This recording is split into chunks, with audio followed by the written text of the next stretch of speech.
mais uma vez, muito bom dia, muito obrigado a todos pela presença. Eu sou o Yuri Pita, eu sou jornalista, tenho quase 20 anos aí de experiência na imprensa, trabalhei muito tempo no Estadão, na Editora Abril, hoje eu atuo na área de comunicação política e institucional, e é a segunda vez que eu participo do congresso do movimento Todos Juntos contra o Câncer. Estive aqui no ano passado, é um prazer imenso retornar aqui, agradeço em nome da Merula e dos demais organizadores do evento, e parabenizo já, porque esse é um evento de extrema importância para todos vocês que militam na causa e para toda a sociedade como um todo se beneficiar desse trabalho extremamente relevante que todos os movimentos, em especial a Abrali, fazem nessa discussão e na promoção do conhecimento para o tratamento, para a prevenção, para o diagnóstico do câncer e tudo mais. Bom, nesse painel desta manhã, que, repito, é um grande prazer para mim moderar e ajudar vocês a debaterem o tema, nós vamos tratar de educação à distância, uma forma de potencializar a educação permanente. Este painel é organizado pela Associação Brasileira de Linfoma e Leucemia, a Abrali, como eu disse, pelo Instituto Oncoclínicas e pela Arte Despertar. Nosso painel vai abordar a importância que o ensino à distância tem assumido na sociedade moderna, com todas essas ferramentas tecnológicas, as plataformas que facilitam a disseminação do conhecimento nas mais variadas áreas, e não seria diferente na área da saúde. Temos aí uma série de tantas oportunidades, o aumento do impacto, da escala que se pode ter através de ferramentas de ensino à distância, e vamos ter 5 palestrantes que vão expor todo o seu conhecimento a respeito do assunto. Depois teremos uma rodada de perguntas, de debate entre eles, com a participação de vocês aqui do público. Cada palestrante vai ter de 15 a 20 minutos para a sua apresentação, e como eu disse, depois abriremos para as perguntas do público. Peço que todos façam as perguntas por escrito, de preferência direcionadas a um dos palestrantes, e, se possível, deixarem um e-mail de contato. Caso a gente não consiga fazer a pergunta ao longo do debate de hoje, a gente vai tentar fazer com que quem fez a pergunta receba alguma resposta do palestrante para quem foi direcionada a pergunta. E um último recado, já que a gente está falando de plataformas, de tecnologias, de todas as modernidades, todo mundo aqui tem celular, não precisa desligar o celular, só peço que deixem no modo silencioso em respeito aos nossos palestrantes. E, enquanto isso, aproveita, faz uma foto, tira uma selfie, faz um streaming ao vivo no Facebook, no Instagram, no Twitter, usa a hashtag Movimento TJCC, isso dá mais engajamento, dá ainda mais visibilidade para a causa que todos nós aqui defendemos. Bom, já dei uns recados iniciais. Gostaria de convidar ao palco já o nosso primeiro palestrante, é o Dr. Ricardo Marques, oncologista clínico do Centro Paulista de Oncologia e presidente do Instituto Oncoclínicas, fundação com foco em educação médica continuada, estudos e pesquisas clínicas e promoção à saúde. Peço, por favor, uma salva de palmas. Obrigado, doutor. 15 a 20 tem... Tá bom. Bom dia. Obrigado pelo convite. A primeira coisa, eu vou ser breve, mas a primeira coisa que é interessante que vocês se perguntam, o que está fazendo uma entidade privada junto com o conjunto dos outros colegas, desde paciente, mas principalmente conjunto de médicos que estão ligados à universidade. Então, isso, em primeira análise, já é um fato novo. O que está fazendo uma entidade privada em educação médica continuada? E, ao final da minha exposição, espero que vocês compreendam isso. Bom, em primeiro lugar, o que é o Grupo Oncoclínicas, para depois a gente entender o que é o Instituto de Ensino e Pesquisa do Grupo Oncoclínicas. O Grupo Oncoclínicas é um grupo privado que maneja, do ponto de vista médico e gestacional, 21 clínicas de oncologia ao longo do Brasil, né? Para ter uma ideia do que significam essas 21 clínicas, essas 21 clínicas hoje têm em torno de 300 oncologistas. Então, são 300 médicos, provavelmente é o maior conjunto de médicos oncologistas clínicos do país hoje. Ela representa, hoje, um volume de doentes tratados provavelmente maior do que a grande maioria dos hospitais públicos do Brasil, mesmo o INCA, que é um grande hospital, e o ICESP, o volume de pacientes tratados nessas 21 clínicas suplanta o volume de pacientes tratados em muitos hospitais públicos e suplanta a grande maioria do volume de pacientes tratados em muitas instituições universitárias fora do Brasil. Então, com essa necessidade de educar 300 médicos e também com a necessidade de sistematizar o tratamento para essa grande quantidade de pacientes, 2 desafios nasceram e, por isso, o Instituto de Ensino e Pesquisa. O primeiro desafio é como manter esses 300 médicos educados, atualizados, porque esse é o maior interesse para o paciente, é um médico bem formado, um médico que está atualizado e um médico que sabe, na relação médico-paciente, trazer aquilo que há de mais importante no cuidado do doente. Vocês têm que entender o desafio. Se hoje nós quiséssemos construir uma empresa e precisássemos de qualquer área, de 200 profissionais de alto valor, seria um desafio para a maioria das empresas conseguirem 200 funcionários de alto valor. Imagine então conseguir 300 médicos para cuidar de câncer e que o paciente tratado no Recife tenha o mesmo que o paciente tratado em São Paulo, que tenha o mesmo tratado no Espírito Santo, que tenha a mesma coisa no Rio de Janeiro e na Paraíba. Então, o primeiro desafio do Instituto de Ensino e Pesquisa, do Instituto Oncoclínicas, é a educação médica continuada. Não é hábito que a educação médica continuada no Brasil seja feita de forma sistemática. Lamentavelmente, nós ainda temos uma situação no Brasil que a educação médica continuada ela é muito mais voluntária do que obrigatória. Eu sou membro da Associação Americana de Oncologia, da Associação Canadense de Oncologia Clínica e da Associação Europeia de Oncologia Clínica. Para que eu mantenha a minha certificação em alguma dessas sociedades, eu tenho que acumular pontos de atualização médica a cada 2 ou 3 anos. Eu faço há 20 anos desde que eu me formei. Então, a educação médica continuada pode ser uma novidade para o médico brasileiro, a obrigatoriedade de fazê-lo, mas ela já é uma obrigatoriedade na grande maioria dos países hoje. E por que eu estou informando isso a vocês? Porque uma coisa que pouco o paciente se pergunta é se o médico que ele está indo está cientificamente atualizado. O encontro médico é, por excelência, um encontro humano, mas, sobretudo, uma das coisas que durante a faculdade de medicina eu ouvi bastante, e eu sei que é um desafio, eu gosto de provocar as pessoas, mas uma das coisas que eu mais odeio é que medicina é uma arte. Medicina não é uma arte. Nós não somos artistas. Nós somos profissionais com conhecimento científico sólido. Sem esse conhecimento científico, o paciente não pode se beneficiar. E o encontro com o paciente não é uma arte. O encontro com o paciente é um encontro que é pausado pelo humanismo. Então não há espaço na medicina para a arte. Por que isso é importante? O conhecimento científico é que nos leva, nesse encontro com o paciente, baseado no humanismo, a encontrar uma solução para aquela situação e aquele indivíduo com os conhecimentos científicos.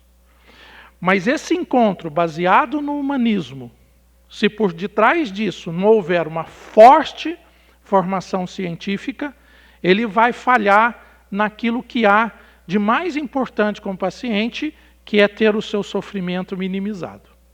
Então eu acredito que a base de todo e qualquer encontro médico com o paciente é a base sólida da formação científica com o paciente. E esta formação científica sólida vai ser adaptada no relacionamento médico-paciente humanizado, baseado no humanismo. Então eu brinco que nessa situação não há nenhum espaço para arte. Artista é um sujeito sistemático, um artista é um sujeito temperamental.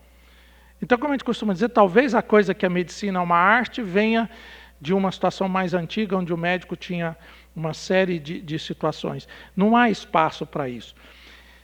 E daí nasce o desafio de como nós vamos fazer 300 médicos ficarem atualizados. Por que isso é fundamental? Porque a missão do Grupo Oncoclínicas como um todo é tirar do paciente, neste momento, aquela preocupação que o médico que está diante do paciente, se ele está ou não atualizado. Poucas vezes o paciente pensa, quando ele vai no médico, se aquele médico tem competência científica para atendê-lo. Porque o paciente assume de antemão que esse primeiro pré-requisito está preenchido. E o que nós pretendemos do Instituto de Ensino e Pesquisa é isto que o paciente assume ser correto. Mas no momento, nós não podemos dizer isso, por exemplo, da oncologia clínica. Será que todo oncologista clínico tem o mesmo nível? Será que todos estão capacitados para atender adequadamente? E esta preocupação eu tenho no Instituto, porque esta preocupação é o primeiro passo para o encontro médico-paciente adequado. Por que eu estou citando isso? Se nós pegarmos o que acontece em outros países, o número de médicos que não adquirem pontos na oncologia clínica para renovar seu título é alto. A heterogeneidade da formação desses profissionais é alta. Então, nós devemos entender o que está acontecendo no nosso meio.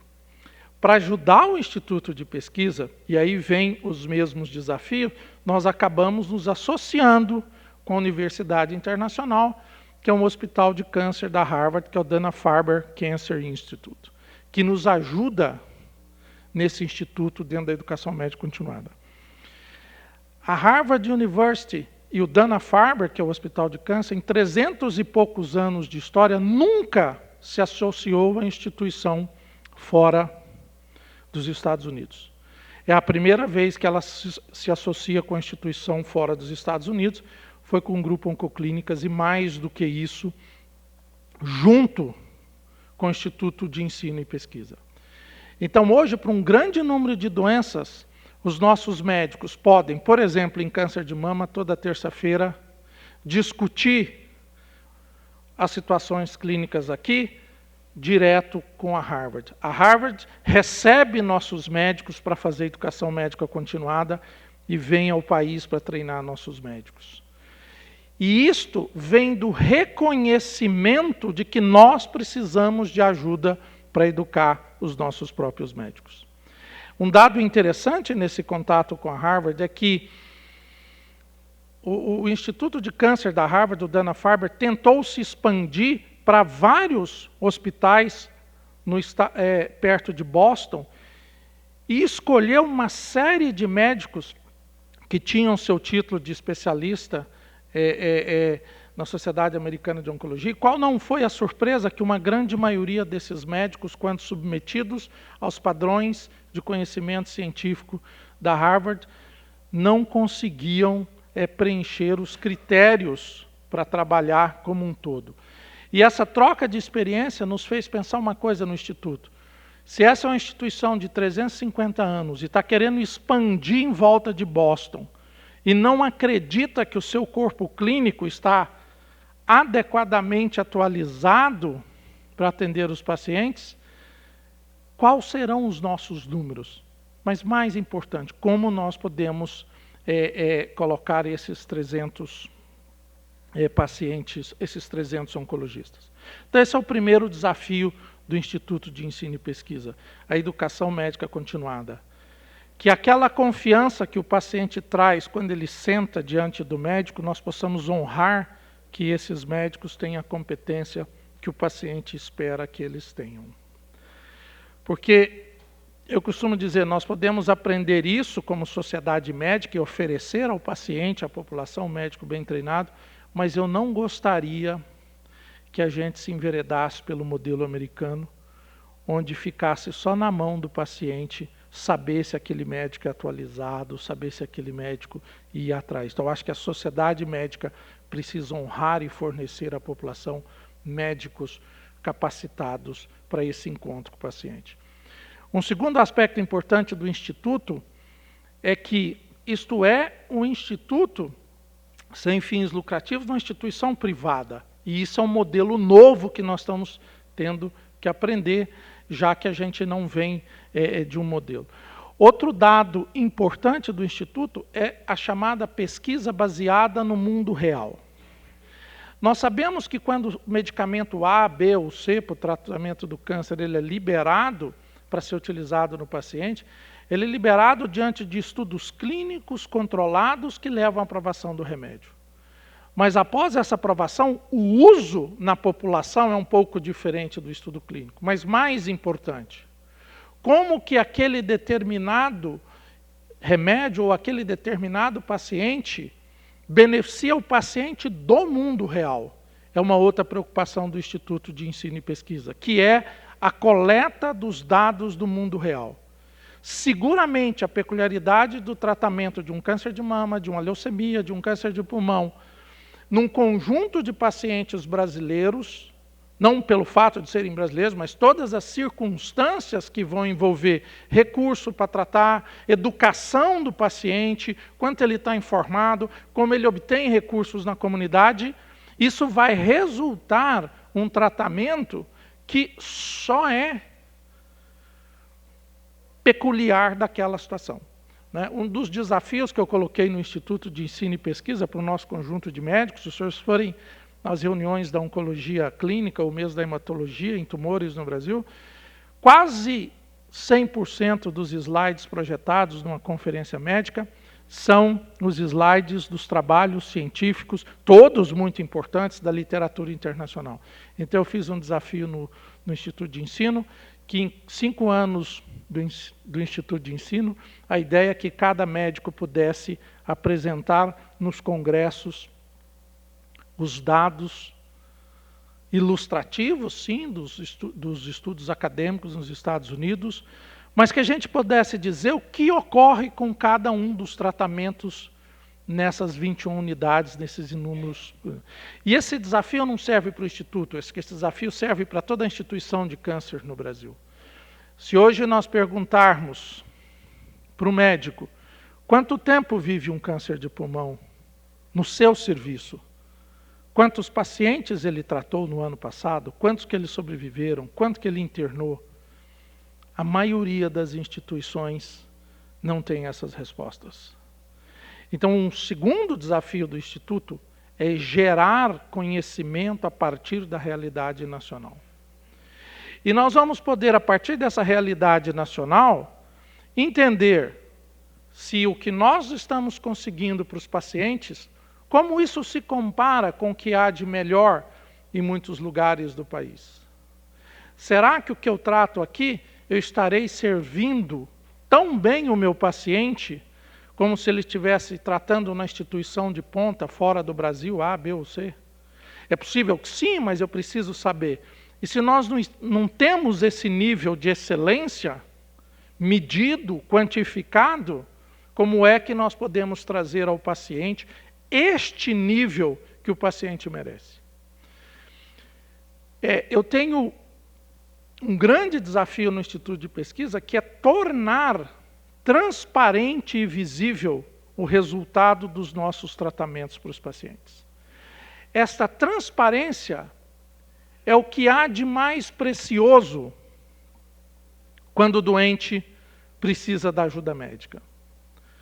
Porque a relação médico-paciente, principalmente numa doença como câncer, ela é de tanta confiança que raramente, no primeiro encontro, o paciente é guiado até o médico A, B ou C. Primeiro, muitas das vezes não é livre escolha do paciente. É onde as instituições enviaram aquele médico. Então isso aumenta a responsabilidade da instituição que recebe, já que o paciente muitas das vezes não tem a livre escolha. Segundo, entendo a livre escolha, raramente o paciente se pergunta, o meu médico, quantos casos igual ao meu ele atendeu no ano passado? Quais foram os resultados dele? Como é que o que ele faz para mim se compara com o que há feito no resto do mundo? E isso o paciente tem o direito de saber. Por quê? Porque, de novo, nós vamos entrar, esta relação delicada, ela é baseada em plena confiança. E não passará pela cabeça de nenhum paciente no primeiro encontro que aquele médico não é atualizado. Uma coisa que a gente brinca muito, que aquele médico tem seus números checados, e isso é um aspecto científico. Então, um dos desafios do Instituto é poder analisar o que ocorre no mundo real entre os nossos pacientes. Com dupla função. Se nós estivermos aquém daquilo que há de melhor na expectativa mundial, seguramente o meu programa de educação médico continuada precisará ser mais intenso. Ou seguramente o meu programa de educação médico continuada não estará tendo o efeito que eu desejaria no tratamento da doença e eu preciso atualizar de outra forma esse médico.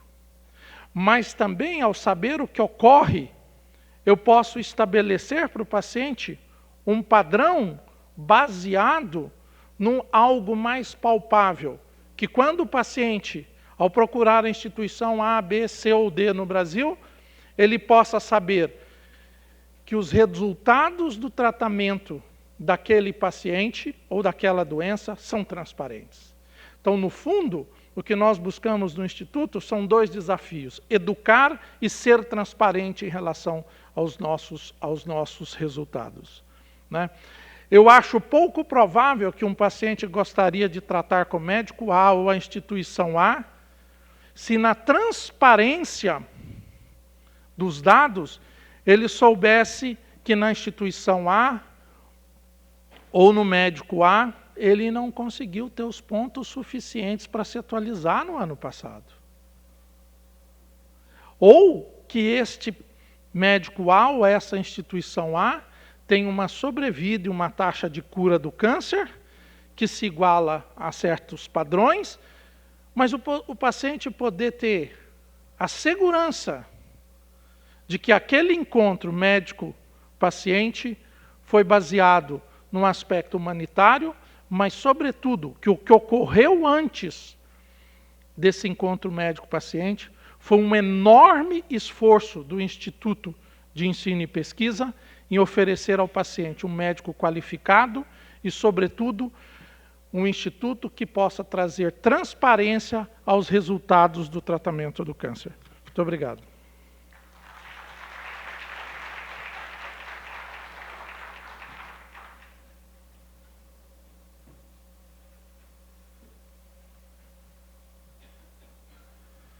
Muito obrigado ao Dr. Ricardo. Para a gente continuar o nosso painel de hoje, eu vou chamar o nosso segundo convidado. Vou reforçar, peço que todos façam as suas perguntas por escrito. Já temos assistentes aqui na plateia que podem recolher as perguntas, na medida do possível direcionadas, e a gente encaminha essas perguntas depois no fim do debate. Nosso segundo convidado é o Dr. Francisco Moreno Carvalho. Ele é médico de família e comunidade e tutor de educação à distância pelo projeto UnaSUS Unifesp. Por favor, Dr. Francisco, uma salva de palmas, por favor.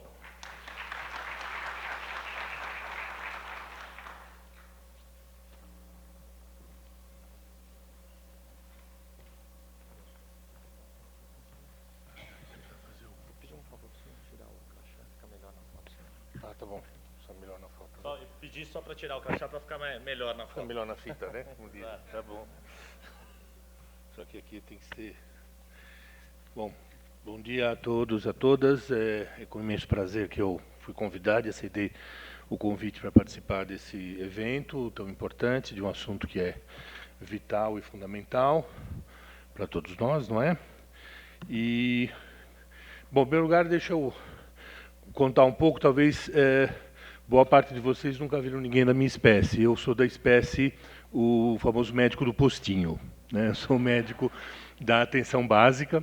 E eu falo isso porque eu quero trazer essa discussão para a gente entender um pouco qual a questão do que a gente chama de atenção básica e a importância da atenção básica também no acompanhamento, até inclusive no diagnóstico inicial e no acompanhamento do paciente com câncer. E também a questão da educação, a necessidade da educação continuada e da educação à distância na atenção básica, que é um trabalho do qual eu participo, do qual a gente vem participando e fazendo algumas coisas. Como é que muda aqui, hein? Assim? Então, a primeira coisa que acho que seria interessante a gente falar, né, o que é essa tal de atenção básica. Ela, em alguns países, é chamada de educação primária, a atenção primária à saúde, né? No Brasil, ela assumiu esse nome de atenção básica, depois de ter uma série de polêmicas aí sobre nomenclatura, né? O que isso tem a ver, o que isso significa, né? O que é importante é que ele é o primeiro ponto de atenção à saúde e a principal porta de entrada no Sistema Único de Saúde. Então, é o médico da atenção básica que atende, primeiramente, é o acesso da população ao sistema de saúde, ao atendimento médico e de saúde. Eu vou me centrar muito no modelo da Estratégia Saúde da Família, que é o modelo que se expande dentro do Brasil. Em São Paulo, um pouco menos. São Paulo ainda persiste um modelo tradicional, chamado BES tradicional, de clínico, ginecologista e pediatra. Eu sou médico de família, então a Estratégia Saúde da Família é uma estratégia baseada numa equipe multiprofissional, composta por médico, enfermeiro, auxiliar de enfermagem, agentes comunitários de saúde, que são o elo da equipe com a comunidade, são as pessoas que visitam periodicamente a comunidade, trazem a informação e levam as informações e as condutas para a comunidade. E também temos cirurgiões dentistas nas equipes, e agora existe também o NASCE, o Núcleo de Apoio à Saúde da Família, que é uma equipe ampliada com fisioterapeutas, fonoaudiólogos, professores de educação física, às vezes médico ginecologista, médico psiquiatra, na tentativa da gente poder ampliar um pouco o atendimento à população, né?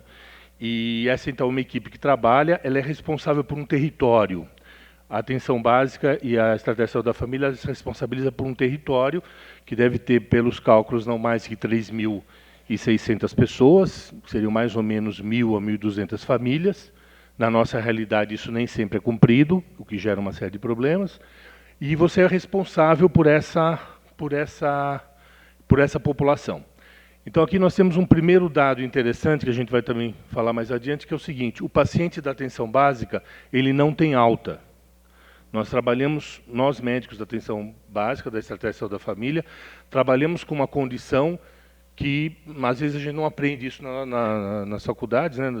O paciente vem, ele é atendido, em seguida você vai tomar conduta, fazer o diagnóstico, tomar conduta, dar o tratamento, e em algum momento esse paciente vai ter alta. Nosso paciente não tem alta, e nosso paciente, claro que nós não somos os responsáveis, as pessoas que vão, por exemplo, fazer um tratamento oncológico, mas o paciente oncológico, ele continua sendo também meu paciente, né? Ou seja, meu paciente é meu paciente do resfriado comum ao câncer de pâncreas, do Alzheimer à escabiose. Ele sempre será meu paciente, ele e a família dele. Então, eu não tenho como, né, dar alta para esse paciente, eu não posso dar alta para esse paciente e nem quero dar alta para esse paciente, né? Então, ele é o meu paciente, embora eu tenha que saber exatamente qual o meu mandato, o que eu posso fazer em relação a esse paciente, o que eu não posso, qual o meu limite. Então, aqui nós temos uma série de coisas, né? Caracteriza-se por um conjunto de ações de saúde no âmbito individual e coletivo, que abrange a promoção, né, que abrange a promoção de saúde, e proteção da saúde, prevenção de agravos, diagnóstico, tratamento e reabilitação, redução de danos e a manutenção da saúde como objetivo de desenvolver uma atenção integral, que impacte na situação de saúde e autonomia das pessoas e nos determinantes e condicionantes da saúde e das coletividades, não é? O que a gente faz? Aí tem uma lista de tudo que a gente faz. A gente faz tudo e mais alguma coisa, né, basicamente, né? Então, nós fazemos a visita domiciliar, nós atendemos consultas agendadas, nós atendemos consultas não agendadas, nós acompanhamos pacientes crônicos, nós fazemos diagnóstico, nós fazemos hipóteses diagnósticas e temos que, então, encaminhar para os serviços que podem confirmar esse diagnóstico ou não. Enfim, nós fazemos uma série de ações de saúde que são englobadas. Então, nós temos o mundo e mais alguma coisa, né? A nossa peculiaridade é que, então, nós vamos chamar assim, nós temos uma baixa complexidade de hardware. O que a gente pode chamar de baixa complexidade de hardware? Nós não temos, por exemplo, na unidade de saúde que eu trabalho, nós não temos um aparelho de raio-x. Não existe aparelho de raio-x. Os exames laboratoriais que eu vou colher, eles não estão prontos no mesmo dia, eles estarão prontos dali alguns dias até chegar, até eu pegar, e demora talvez uma semana. Não tem ultrassom. Né? Não preciso dizer que eu não tenho nem tomografia, nem ressonância magnética na minha unidade de saúde. Então, nós temos, obviamente, uma baixa complexidade de hardware. Agora, nos sobra uma alta complexidade de software, que é o lado humano, vamos chamar assim, né? O lado, vamos chamar, menos material da complexidade. Então, nós enfrentamos situações extremamente complexas. Tem agora um seriado aí que está passando na televisão que chama Saúde da Família, né? Que chama Unidade Básica, que mostra situações que a gente enfrenta no dia a dia que são muito complexas. Né? Então, a ideia de que o médico do postinho é menos qualificado, isso é muito comum, né? O médico do postinho é um cara que, né, ou está para se aposentar, ou então, sei lá, fez medicina porque a mãe queria que ele fizesse, né, não gosta muito da profissão, está lá parado, lá cumpre as horas dele, né, resolve dor de garganta, resfriado, e o resto ele encaminha. Isso não é o médico de família, e esta não é a atenção básica. Né? Nós somos realmente voltados para outros graus de complexidade, né? E que são muito mobilizadores e que exigem uma série de instrumentos, de conhecimentos que a gente tem que dominar. Então, nós temos uma questão da gestão do cuidado. Isso é muito importante. Isso, por exemplo, no caso da oncologia, acontece muito. Tanto quando você faz uma suspeita diagnóstica de um quadro oncológico e você tem que gerenciar esse encaminhamento, para onde esse paciente vai, né? Onde é que ele vai, dentro do sistema, que é bastante complexo, onde ele vai ser encaminhado para esse diagnóstico ser confirmado ou não e ele poder ser acompanhado. Como também acontece aqueles casos, né? O paciente tinha aí um convênio, né? Aí ele aparece com um quadro oncológico, e aí o convênio, obviamente, né? Muitas vezes... Bom, sinto muito, né? Realmente eu tenho uma doença, tal. Olha, existe um convênio muito legal chamado SUS. O senhor vai lá no posto, que o médico do posto vai orientar o senhor, né? E aí chega o paciente, obviamente, ou o filho do paciente, né? Com uma batelada de exames dessa altura, né? Dizendo, olha, meu pai está com câncer, né? Perdemos o convênio e para ontem eu estou precisando de tudo isso, né? Tô precisando de... E aí você tem que gerir, tem que gestar essa situação, que é uma situação de extrema complexidade, em que você tem que lidar com escassez de recursos, né? Nem sempre você tem uma rede que esteja disponível para esse tipo de atenção nessa rapidez, né? Ou seja, nessa demanda. E você tem que saber sobre isso, porque se você também não tiver ideia do que você tem ou do que você não tem, você não vai conseguir ajudar essa pessoa. Né? Então esse, por exemplo, é um exemplo que tem... importante, né? Você tem que organizar acesso e fluxo de atendimento aos outros níveis de atenção, atenção secundária, atenção terciária. E se você não souber fazer isso, você não está fazendo, na realidade, uma boa atenção básica, você não está atendendo o que você faz. Né? O paciente não tem alta, a responsabilidade pelo território, ou seja, aquele território é sua responsabilidade sanitária, você tem responsabilidade sobre ele, você não pode se eximir disso, e a grande amplitude das ações, como eu disse. Do resfriado ao câncer de pâncreas, da escabiose ao Alzheimer. Nós temos que cuidar de tudo isso. Né?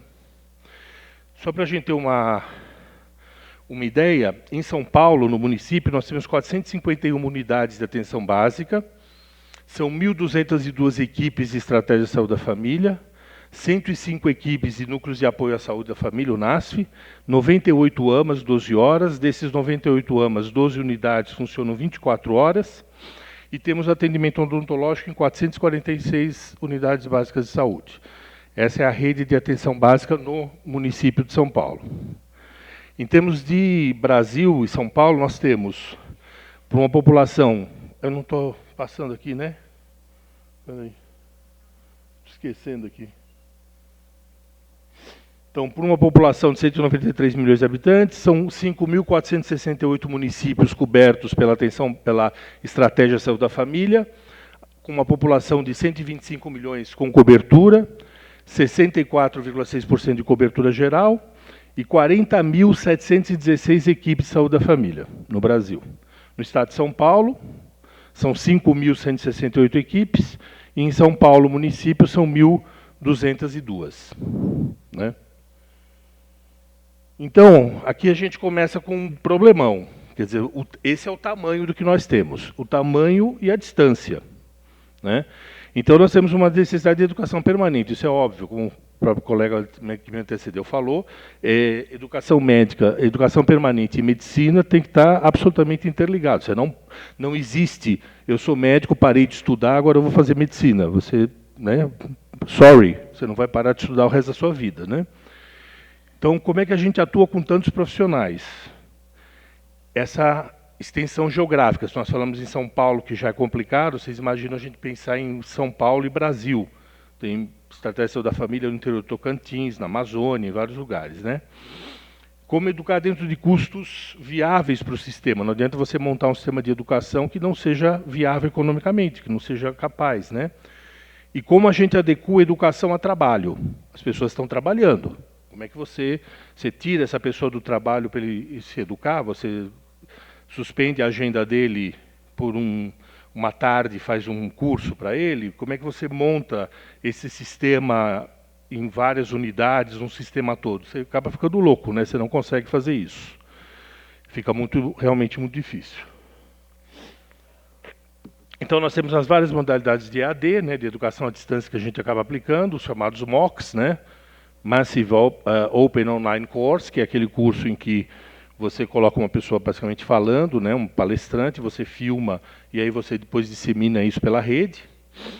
Os SPOCs, o chamado SPOC, que é Small Private Online Course, que é você fazer um curso mais moldado para determinado grupo, para determinada necessidade. E as teleconferências. O que a gente acaba fazendo, e lá no projeto NASUS, onde eu participo, a gente acaba fazendo, na verdade, não MOOC, não um curso massivo, mas a gente faz um curso muito baseado, um curso de especialização em saúde da família.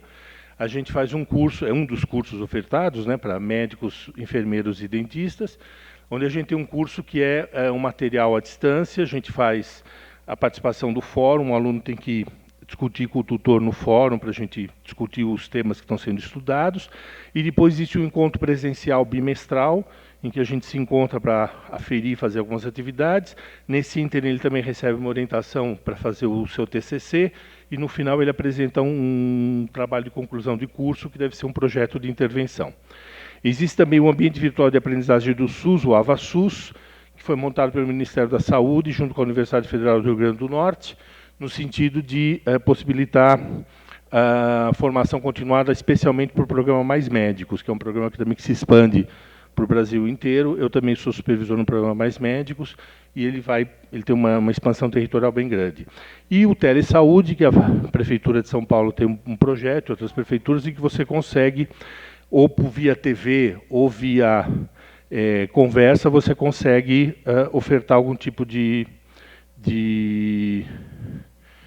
curso ou de supervisão em relação a isso. Os grandes desafios, o engajamento dos profissionais, ou seja, não é fácil você convencer, às vezes, o profissional a participar, ele está no meio do trabalho dele, você tem que ofertar isso para ele. A adequação das ofertas à possibilidade técnica, isso é outro problema. Nós conseguimos, às vezes, no Brasil, ter telefone celular em presídio, mas em unidade de saúde não pega sinal, né? Então, você está absolutamente isolado, você não tem a rede, não funciona. Né?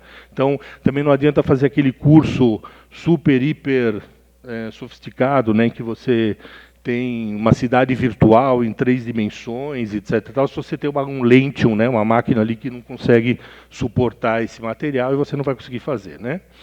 Então, nós temos que procurar cursos que inovem em formato e conteúdo, e tem uma questão também dos marcos éticos da educação à distância e da teleconsultoria, que inclusive o Conselho Federal de Medicina essa semana publicou uma resolução.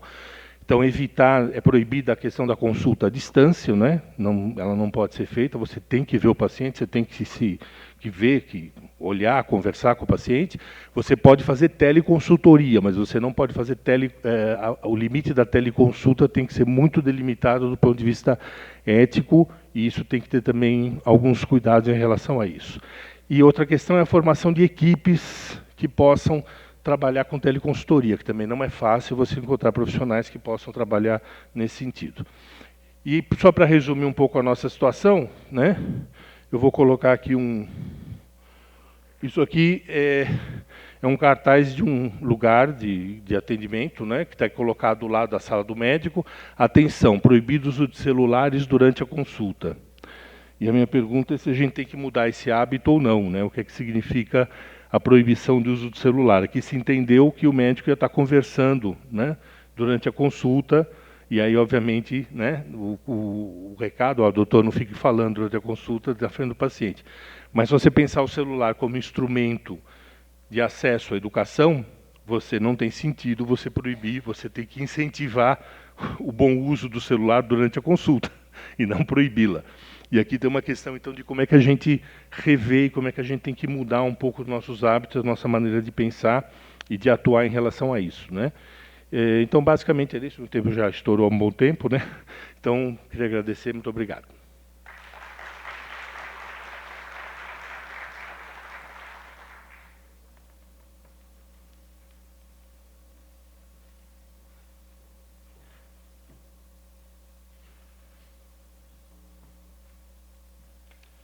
Muito obrigado ao doutor Francisco. Antes de chamar nosso convidado, eu tenho um recado para dar para vocês, só para reforçar, na programação não ficou explícito, e aí a gente gostaria de reforçar o convite.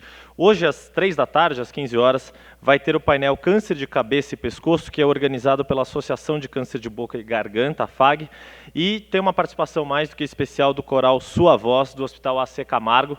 Quem puder participar e prestigiar, certamente não vai perder, não vai se arrepender. Bom, continuando o nosso painel, a gente sabe que está chegando quase a hora da fome ali, tem mais as palestras aqui, vamos dar uma encurtada depois do debate. Nosso próximo convidado, o doutor Fernando Lefebvre, ele é doutor em saúde pública pela Universidade de São Paulo e professor sênior da Faculdade de Saúde Pública da USP. Por favor, doutor.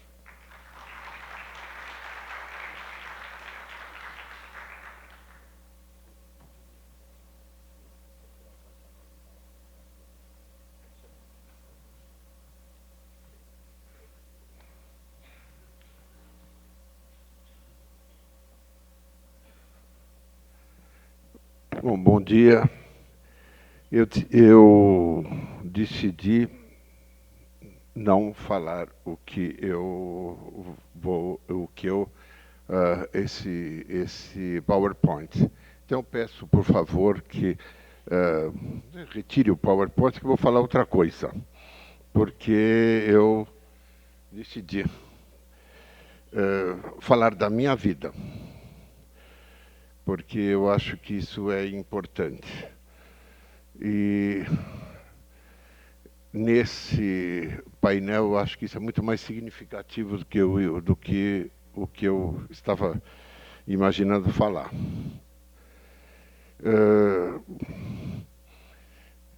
A primeira coisa que eu diria é o seguinte: eu sou um profissional que está no campo da saúde. Eu sou um educador de formação, eu fiz a minha pós-graduação na França em comunicação e eu caí de paraquedas no campo da saúde por circunstâncias de vida e então, na realidade, eu sou um educador que está ou esteve e continua a estar no campo da saúde, preocupado com as questões filosóficas, sociológicas, epistemológicas e basicamente educativas que estão envolvidas no trabalho ou na questão da saúde. Então eu diria que a saúde, para mim, durante toda a minha trajetória acadêmica, foi uma inquietação, uma preocupação de entender o que está por trás dessas 5 letras. Não é? E foi isso a que eu me dediquei a minha vida e continuo achando que eu ainda estou um pouco longe desse caminho de entender o que significa isso. E eu vou contar para vocês uma história mal sucedida, que é a minha história. Né? E a minha história é uma história mal sucedida, porque eu tive uma mulher com a qual eu vivi 27 anos e que morreu de câncer de pâncreas há um ano atrás. Esse caso, esse meu caso em particular, por que ele interessa a essa discussão? Porque ele é um caso muito mal sucedido de informação. Ele é um caso muito mal sucedido de comunicação. Ele é um caso muito mal sucedido de contato. Não é? E ele, em função disso, ele me ensinou uma série de coisas, ele me fez vivenciar uma série de situações absolutamente extremas e que me fez crescer, no sentido de que me fez entender mais a enorme complexidade de vida e de morte que envolve a saúde e, dentro dela, particularmente a questão do câncer. O que aconteceu comigo e com a minha mulher? Aconteceu que nós tivemos um caminho até chegarmos, né, alguns sintomas, até chegarmos a um diagnóstico de câncer de pâncreas. Esse diagnóstico de câncer de pâncreas foi nos comunicado, mas nós fomos buscar tratamento num hospital altamente especializado nessa matéria aqui em São Paulo. E o que aconteceu nessa história? O que aconteceu foi que o médico nos comunicou de uma maneira absolutamente artesanal, diria assim, não é? Que uma sentença de morte, não é? Deixou a minha mulher numa sala, me chamou a mim e a filha dela e nos comunicou assim, de uma maneira muito desajeitada. A sua mulher ela está com uma doença incurável. E o que é uma doença incurável? Uma doença incurável é 3 meses, 6 meses, 1 ano, mais ou menos, até que haja o desenlace. Mas, não é? E aí, realmente, você receber uma sentença de morte não é propriamente uma coisa muito agradável, não é? E, moralmente, do modo como foi feito. Mas, continuou o médico, eu vou encaminhar a sua mulher para um tratamento oncológico, uma quimioterapia. E na quimioterapia, nós fomos no dia seguinte na quimioterapia, e a quimioterapeuta, jovem, médica, simpática, nos disse: não, isso não é absolutamente uma sentença de morte, isso não é verdade. A sua mulher vai ser submetida a um tratamento quimioterápico e, com certeza, em função do nosso conhecimento sobre o assunto, esse tratamento quimioterápico terá todas as chances de ser bem sucedido. O que ocorreu? Ocorreu o que o médico previu, ou seja, eu e a minha mulher passamos 3 meses, né, numa situação absolutamente desesperadora, e ela morreu ao final dos 3 meses, tá certo? Sem que houvesse qualquer tipo de informação, de acompanhamento e de verdade sobre isso.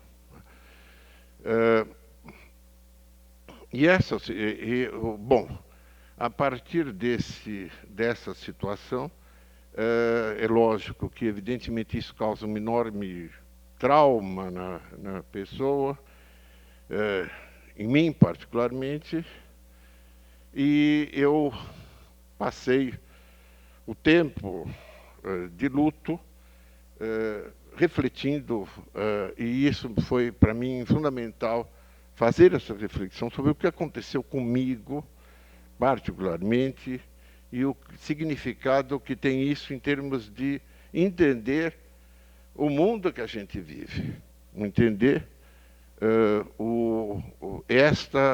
essa questão pungente, complexa, não é? Que é a nossa relação com a vida, a nossa relação com a morte, a nossa relação com profissionais de saúde e tudo mais. E a relação dessa história toda minha, particular, com esse tema em específico, é o fato de que e tem uma história no meio, tem um pedaço dessa história interessante no meio, que foi o sentimento que eu tive no dia que recebi essa notícia. O filho da minha mulher me ligou, ele morava nos Estados Unidos, bom, o que aconteceu na consulta? Eu falei para ele, ele falou, mas isso... Eu fiz uma pesquisa aqui na internet e não é, isso não é verdade, não é? O que a internet está me colocando é que o caso da mamãe não tem solução, não é? E eu disse, não, mas isso aí é coisa de internet, né? Isso é coisa de internet, você precisa... considerar que eu estou numa relação de confiança com um profissional de saúde que me colocou nessa situação, nessa posição, de que eu tenho que seguir esse tratamento, que nós vamos ter uma situação bem sucedida. Ele falou, não, mas você não quer procurar outra opinião? Eu falei, Deus me livre. Para alguém me dizer que ela vai morrer de novo, eu não. Mas, então, eu acho que lição nós podemos tomar dessa historinha toda? Não é? É que nós vivemos numa sociedade informada.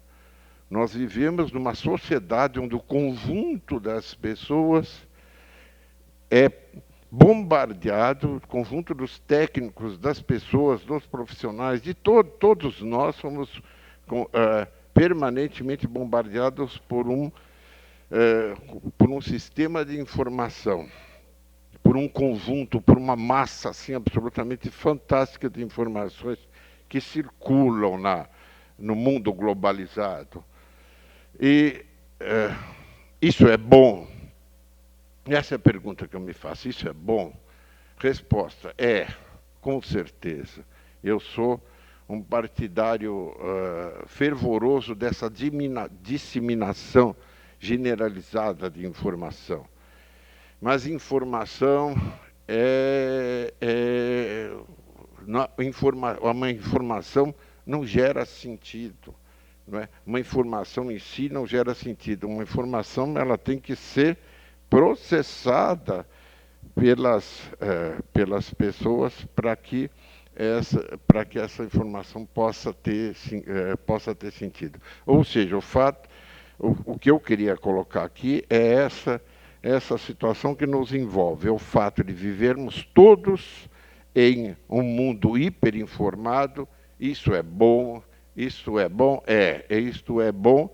Agora, isso precisa ser pensado, refletido, não é? Precisa, por todos nós todos temos responsabilidade de refletir sobre o que significa a sociedade da informação, sobre o que significa a tecnologia. Mais uma vez, repito, sou um partidário fervoroso disso, desse mundo informado. Mas esse mundo informado, ele não gera sentido se nós não estivermos preocupados com essa busca do sentido, com o que nos cabe enquanto pessoas, enquanto profissionais, nesse mundo recheado de informações. Nós precisamos pensar e refletir sobre tecnologia, sobre informação, sobre o que significa aprender, sobre o que significa relacionamento médico-paciente, sobre o que significa a vida e sobre o que significa a morte, não é? Depois de todo esse meu trajeto por essa vida, eu fiquei um partidário fervoroso do entendimento da morte, da relação que o profissional de saúde tem uma enorme dificuldade de lidar, que é exatamente com essa questão da morte, e eu saí daí com a firme convicção de que temos que trabalhar muito com cuidado paliativo, temos que, e a tecnologia nesse sentido tem uma importância fundamental de disseminação desse conhecimento sobre a vida, desse conhecimento sobre a morte, e para que nós façamos com que essa sociedade informada que existe, essa sociedade que nós todos desejamos, que nós todos gostamos, seja também uma sociedade onde as pessoas possam aprender, além de se informarem, possam se humanizar a partir da informação. Nós estamos vivendo uma situação melhor do que nós vivíamos antes. Nós ainda temos muito o que fazer para tornar a informação humana. A informação que nós recebemos ela não é humana em si mesma, ela precisa se tornar humana. E isso é uma responsabilidade de todos nós. Estou vendo aqui que o meu tempo terminou, era isso que eu queria colocar para vocês.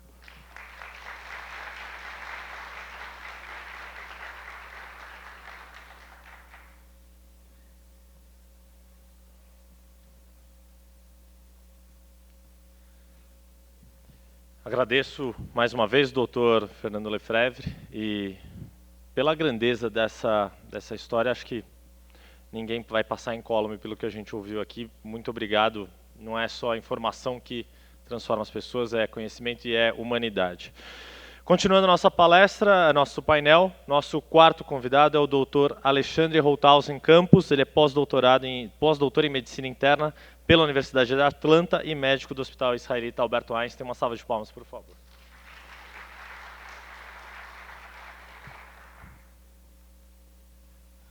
Obrigado, Yuri. Bom dia a todos.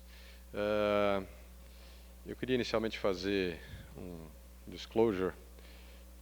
Essa apresentação se deve, grande em parte, ao trabalho da Sandra Iafuso, que está sentada aqui na segunda fila, do lado do Dr. Nelson, e ela que cuida com maestria do nosso setor de educação à distância no Einstein, e tem feito um trabalho belíssimo que vale a pena conhecer. A segunda coisa, eu gostaria de cumprimentar quem escolheu esse título. Eu acho que foi uma escolha muito feliz. Eu não acredito que um método ou um padrão possa ser responsável por toda a forma de educação. Então, a educação à distância, ela é um componente de um sistema de educação muito amplo, e daí o potencializador entra aqui de forma muito apropriada.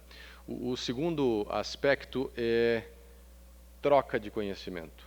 E nós vamos ver que hoje o paradigma vigente nos últimos 2000 anos, de que a gente tem um professor que sabe tudo e tem um aluno que está preparado para aprender, um vaso vazio que vai ser preenchido de conhecimento, isso cada vez mais fica demonstrado que isso caiu por terra. Então, muito mais do que uma pessoa ensinando outra, nós falamos de troca de conhecimento. Esse painel ele mostra o cenário atual da nossa instituição, do Hospital Israelita Albert Einstein, no cenário, no mundo, no campo da educação à distância, do ensino à distância. Esses são os resultados de 3 anos, período no qual a gente passou a se dedicar mais com afinco à educação à distância. Então, a gente vê que, nesse tempo, nós conseguimos atender um conjunto significativo de alunos, mais de 5.000 alunos, e a impressão atual é de que a gente tem espaço para multiplicar esse volume, esse valor, por muito mais. E esse slide, ele ressalta algumas coisas muito interessantes. Com o ensino à distância, nós conseguimos ampliar a nossa presença para o país inteiro. Todos os estados da federação tiveram acesso a um volume variável de conhecimento, algo que não aconteceria se nós tivéssemos exclusivamente uma ou mais modalidades presenciais. E, de fato, nós conseguimos atingir, inclusive, países que não o Brasil e fora do continente americano. Então, isso dá uma noção, mesmo em pouco tempo, em 3 anos, de quanto é possível fazer com a educação à distância. Um outro ponto interessante é que a gente imagina que as pessoas, ao fazer ensino à distância, elas vão fazer isso de uma forma mais leve, de uma forma mais relaxada, com menos compromisso. Isso tanto do lado de quem transmite a informação, quanto do lado de quem acolhe a informação. E o que a gente viu, e essa foi uma surpresa boa, é que, primeiro, do lado do docente, existe um critério, uma rigidez aplicada, e nós temos 1/4 dos alunos que reprovam nesses cursos, que efetivamente não conseguem atingir as metas combinadas. Mas isso não significa que esses alunos não gostem dessa modalidade. Nós temos uma taxa de evasão muito baixa, e especialmente comparando com outras modalidades de ensino à distância, ela é baixíssima. Ela é comparável com taxas de evasão de ensino presencial. E a gente vê aqui que a média da satisfação, isso numa escala de 0 a 10, isso arredondando dá 9, é uma média muito alta de satisfação. Então, as pessoas que se utilizam do ensino à distância, elas se satisfazem com essa modalidade. Existe um outro dado que a gente imagina que computador, tablet, telefone, que isso é coisa de gente jovem, de adolescente, mas a gente vê que a faixa etária envolvida, e isso é a idade média, e se é a idade média, a gente tem gente acima dessa idade, obviamente, a idade média é de 36 anos. Então, isso mostra que a gente atinge um público de uma faixa etária bastante variável, com um grau de comprometimento esperado. Essa relação sexo ou gênero feminino e masculino, ela não quer dizer que educação à distância seja uma coisa que é mais aceita pelo gênero feminino, mas a área de saúde vem se tornando, e isso vale inclusive para a medicina, uma profissão com uma prevalência muito maior de mulheres do que de homens. No nosso curso de medicina nós temos 2/3 a 3/4 de mulheres nas turmas. Então, a saúde tem visto esse processo. Mas esse cenário, especialmente num período tão curto, 3 anos, ele nos anima bastante a explorar o ensino à distância como uma ferramenta produtiva. Eu gostaria de agora dar um passo atrás e antes de falar de ensino, de educação à distância, falar de educação como um todo. E especialmente desse novo, e eu coloco novo entre aspas, porque talvez não seja tão novo, papel do aluno. E quando eu falo aluno aqui, eu não me refiro ao aluno só da graduação, o aluno da pós-graduação, também não me refiro apenas aos profissionais de saúde. Eu acho que não existe promoção, prevenção e tratamento e reabilitação se nós não tivermos o paciente engajado, o familiar do paciente engajado, e eu estenderia a educação aos agentes políticos que estão responsáveis pela saúde do país, a iniciativa privada, enfim, todos aqueles que têm alguma parcela de responsabilidade pela entrega de saúde. Então, este é o público que eu chamo de aluno aqui. Uma grande tendência agora é que o aluno é responsável pelo próprio aprendizado e talvez nós não tenhamos simplesmente de passar conteúdo para esse aluno, nós tenhamos de passar ferramentas para que ele possa continuar aprendendo sozinho. E isso se deve à vastidão de informação e mais do que isso, no meio desse conjunto de novas informações, nós temos coisas úteis e muitas coisas inúteis. Então, aprender a separar o joio do trigo, o útil do inútil, é um papel que, em última instância, recai sobre o aluno, recai sobre aquele que vai ser o usuário da informação e o praticante de alguma técnica, de algum conceito. Então, o aluno precisa aprender a aprender. É melhor ter menos conceitos que são memorizáveis e nós conseguimos adquirir com um celular ou um tablet e muito mais em encontrar essas ferramentas, esses mecanismos para aprender de forma independente. O outro ponto, nós tínhamos trilhas estanques. A gente vê agora a discussão do novo currículo do ensino médio. Eu não quero entrar aqui em argumentos variados, mas uma das tendências é que o aluno tenha liberdade para escolher os caminhos que ele vai trilhar.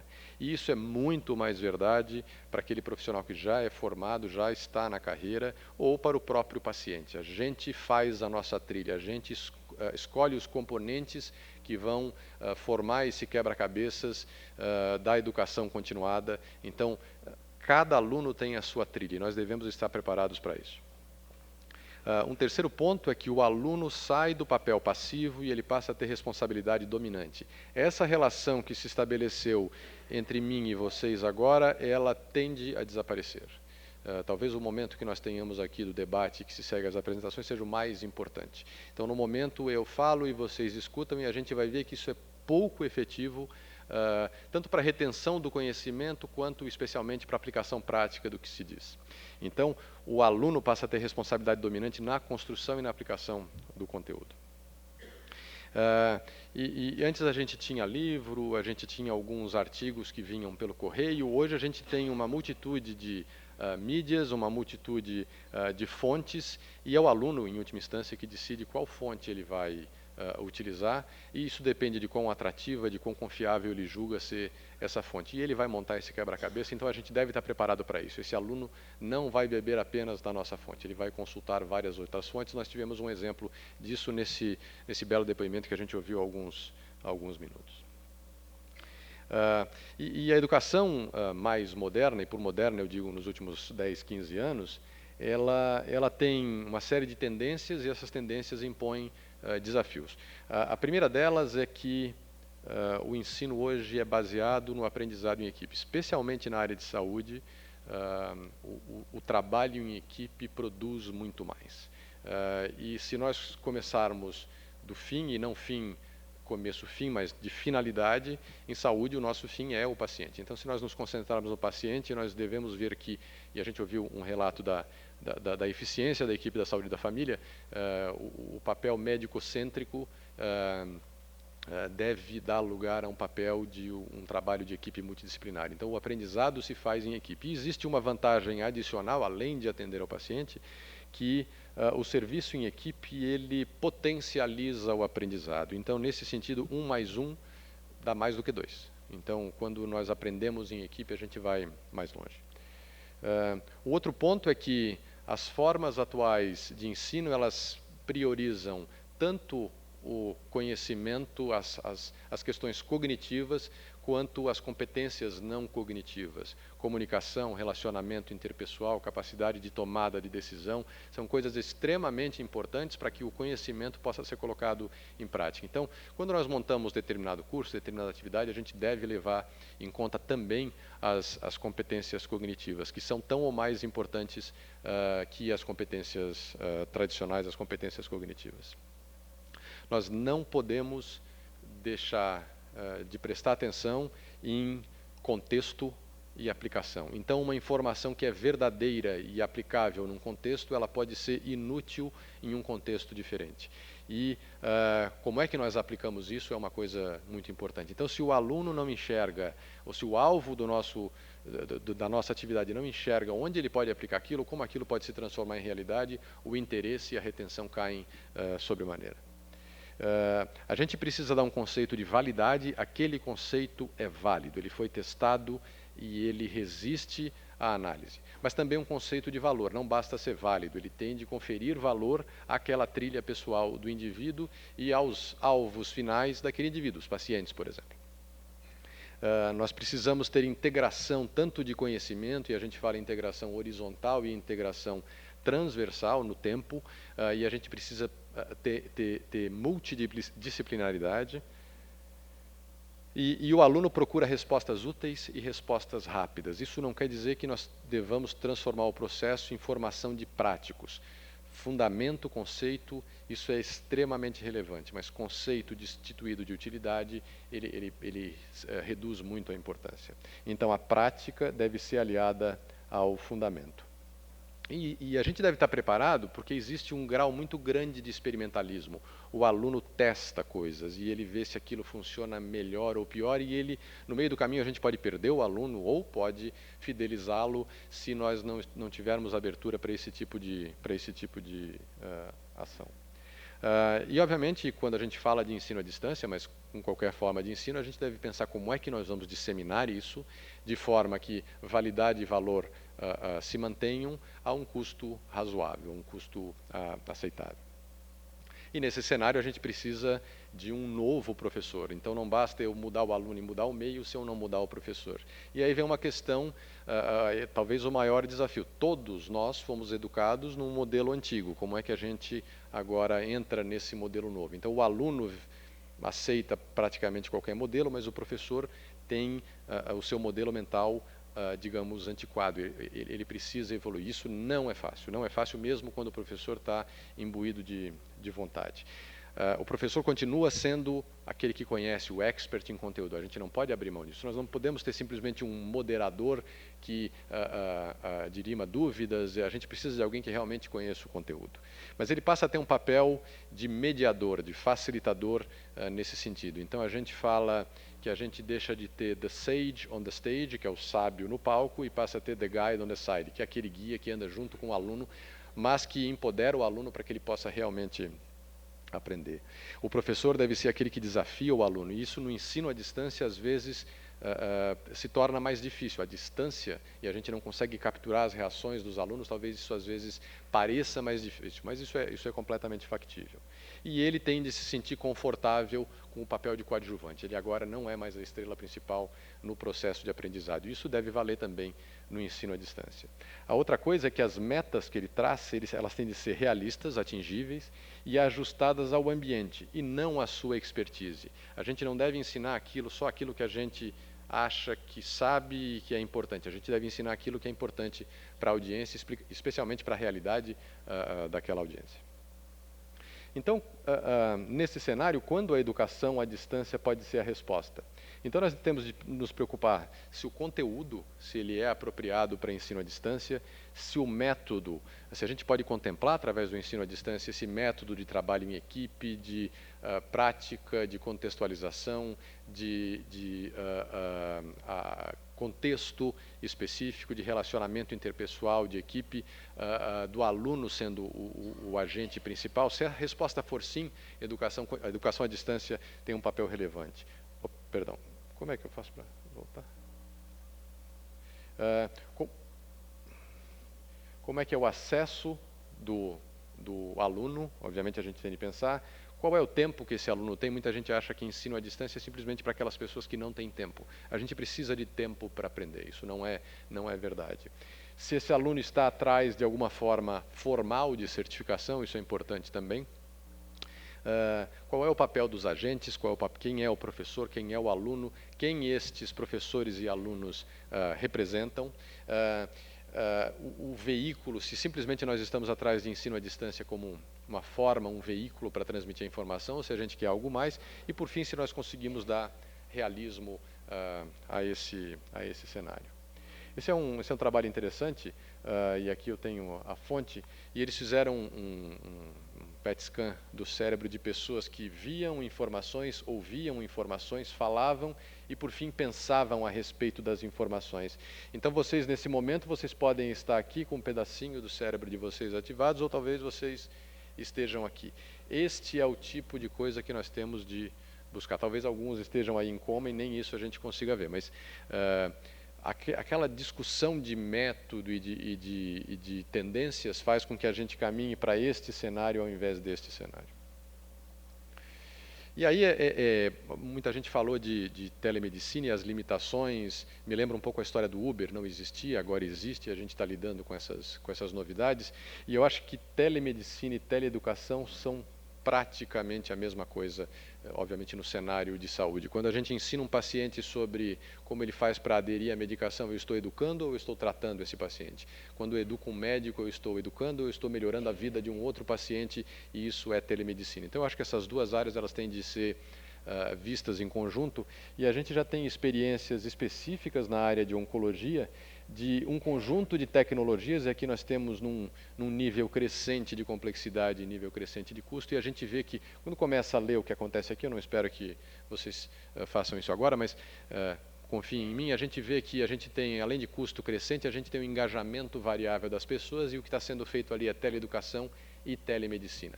Então, a gente não deve ver teleeducação e telemedicina de forma dissociada quando a gente fala de saúde, incluindo oncologia.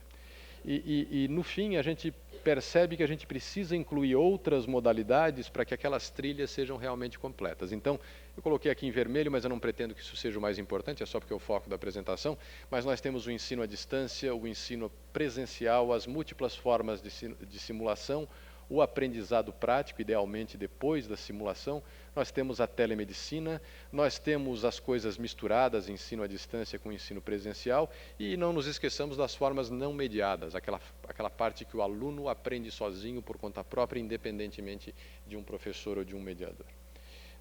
Então era isso que eu queria mostrar para vocês, eu acho que talvez a gente possa discutir mais depois no debate, e eu deixo aqui os contatos da Sandra e meu, caso vocês tenham comentários adicionais. Obrigado.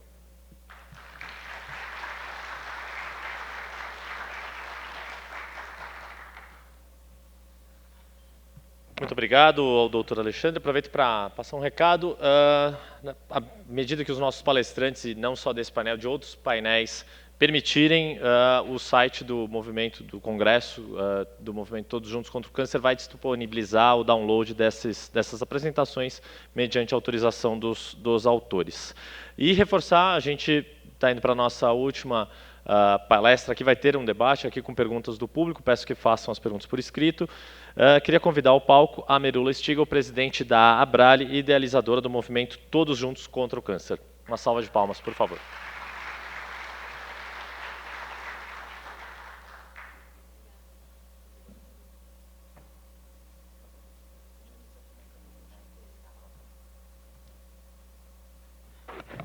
Boa tarde, bom dia ainda, né? Tentar ser um pouco breve para a gente ter ainda um pouco de tempo para o debate. Eu acho que agradecer a Arte de Despertar, que juntamente com a Abrale organizou esse painel de um tópico tão importante, tão sensível, como a gente viu também a experiência do Dr. Fernando, que reflete bastante na assistência que a gente recebe enquanto paciente. Dentro do cenário do trabalho da Abrale, um dos nossos pilares é a educação desde a fundação, quando o nosso objetivo era ampliar o acesso aos tratamentos adequados a todos os pacientes com doenças hematológicas. Nesses 14 anos, a gente tem desenvolvido alguns programas de capacitação de profissionais e médicos e multidisciplina, mas o foco central sempre foi a capacitação do paciente, do cuidador e do familiar.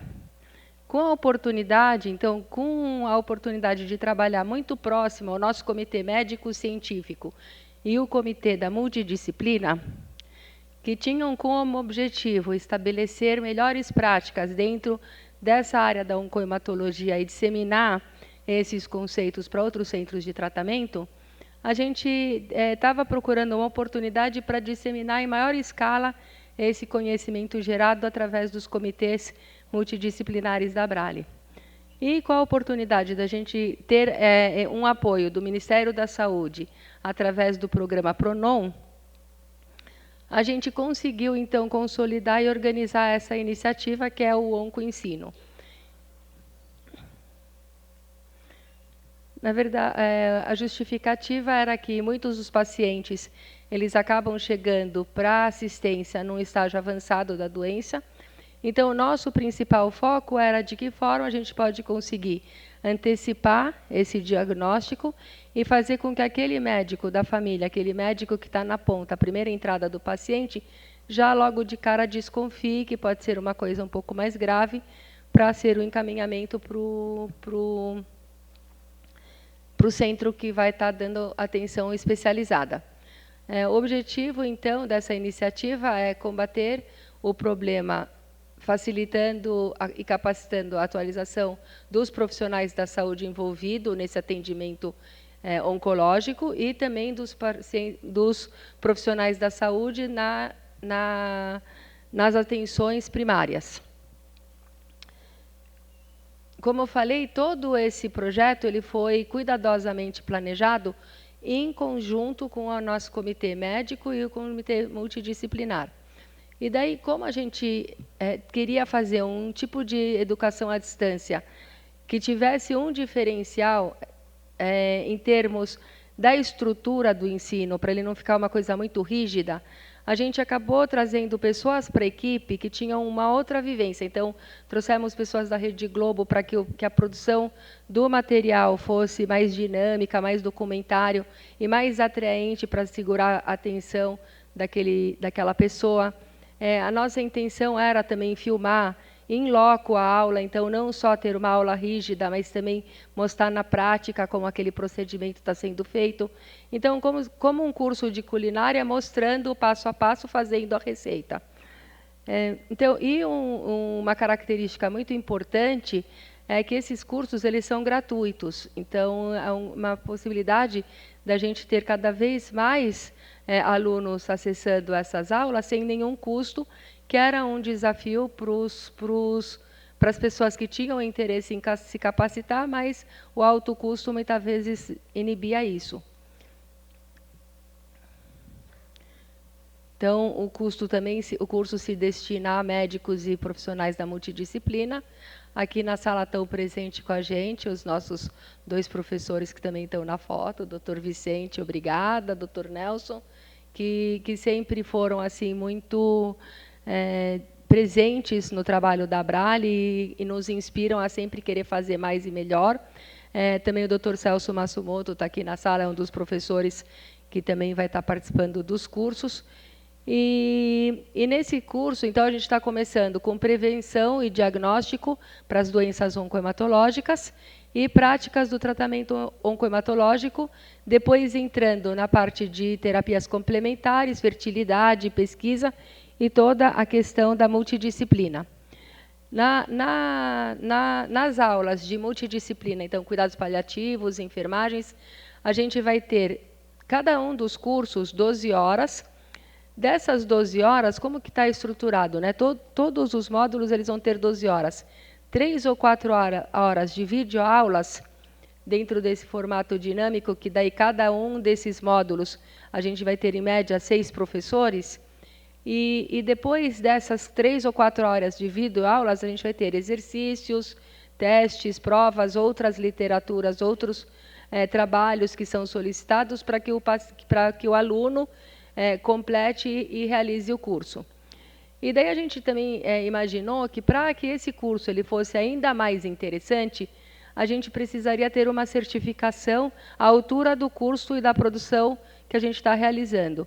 Então, não só os professores são os melhores que poderiam ser, são os mais experientes em cada tópico que a gente vai estar tratando, mas também a certificação a gente acredita que vai valorizar bastante. Então, a gente realizou uma parceria com o Instituto de Ensino e Pesquisa do Albert Einstein. Então, esses cursos, apesar de eles serem gratuitos, eles vão ter a certificação do Einstein. Na questão de multidisciplinas e outras áreas, né, que a gente queria que tivessem presentes em todos os cursos, então a gente orientou bastante toda a equipe que vai estar dando as aulas para tratar da questão da humanização, do atendimento integrado, da navegação do paciente dentro do sistema de saúde, tanto público como privado. Então, além de estar dando os aspectos técnicos que são importantes, a gente não deixou de enfatizar essas questões que são muito importantes e sempre foram fundamentais no tratamento de todos os projetos que a Abrale realiza. Então, a gente vai falar dessas questões em uma forma uniforme em todos os cursos. Então, eu já falei um pouquinho dessa metodologia. Então, no começo tem essa narrativa. É que essa letrinha do nosso painel é meio pequenininha, Fábio. A narrativa, a participação do aluno. Então, o aluno também vai poder mandar perguntas para o professor e vai ter essa interação. Vai existir uma avaliação. E depois também a gente está considerando ter aulas ao vivo e também incrementando essas aulas com animações, video cases e outros conteúdos educativos que foram produzidos por outros grupos. Então, a ideia é agregar esses conteúdos também dentro do OncoEnsino.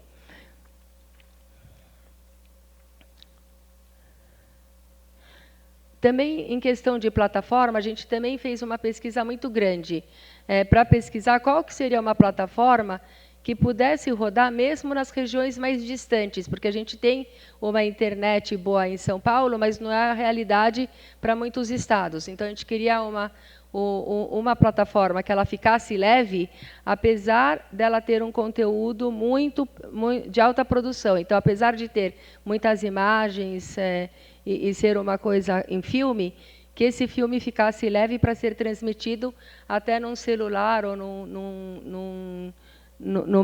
numa rede menos de alta velocidade, de menor velocidade. Então, também, dentro dessas pesquisas, foi identificada uma plataforma que a gente vai estar usando, que realmente deve atender também essas dificuldades que a gente tem. Essa plataforma também ela vai possibilitar para a gente realização de fóruns, de chats, de troca de experiências. Então, por exemplo, aquele aluno ele está fazendo um curso e ele tem um paciente com uma questão. Então, ele vai poder compartilhar essa experiência e perguntar ao posicionamento do grupo, daquele curso, o que eles acham, e vai existir essa possibilidade de interação. Esse é o cronograma. Então, a gente está lançando o curso hoje, aqui, né, no nosso stand, no OncoEnsino.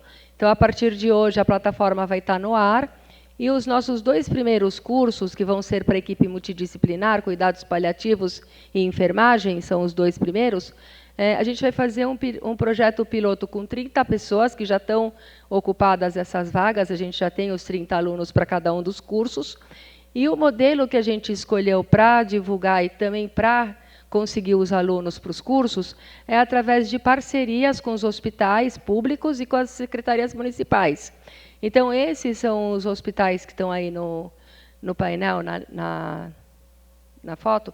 São os primeiros hospitais que, antes da gente colocar o projeto no ar, eles já ficaram sabendo, porque os profissionais da saúde estão engajados na produção do conteúdo. E a gente está acernando, então, a parceria com esses hospitais. Por que a parceria com os hospitais? Porque os hospitais que vão mobilizar suas equipes e o seu time para participar do curso.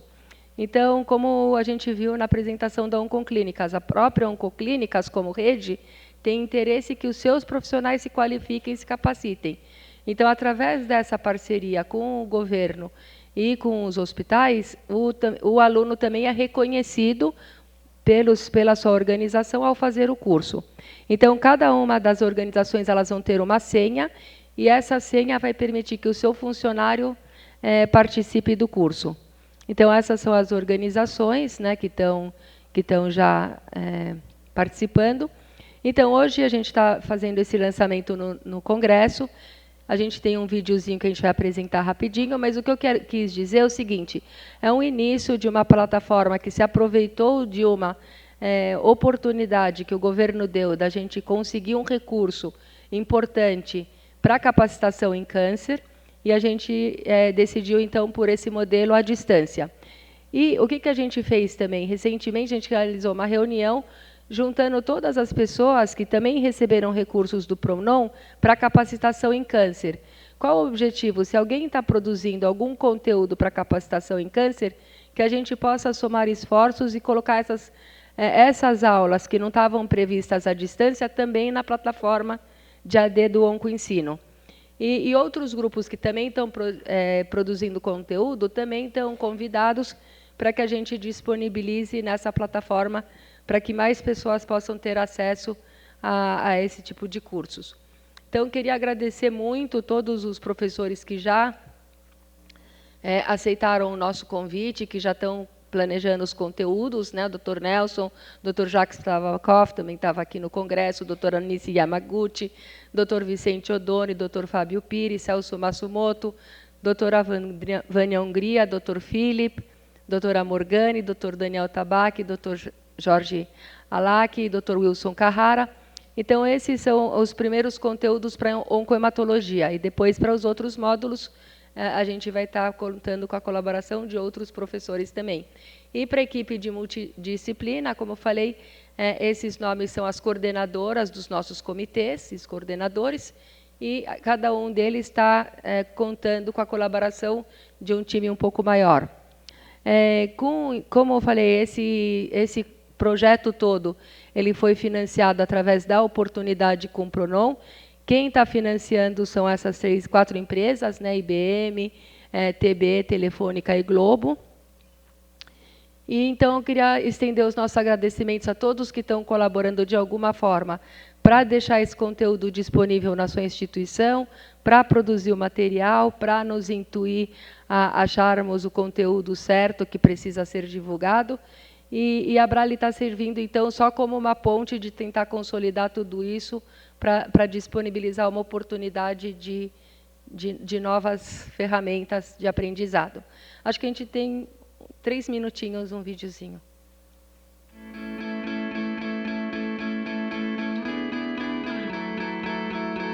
O avanço acentuado de novos casos de câncer, o alto índice de diagnóstico tardio e a concentração do atendimento nos grandes centros.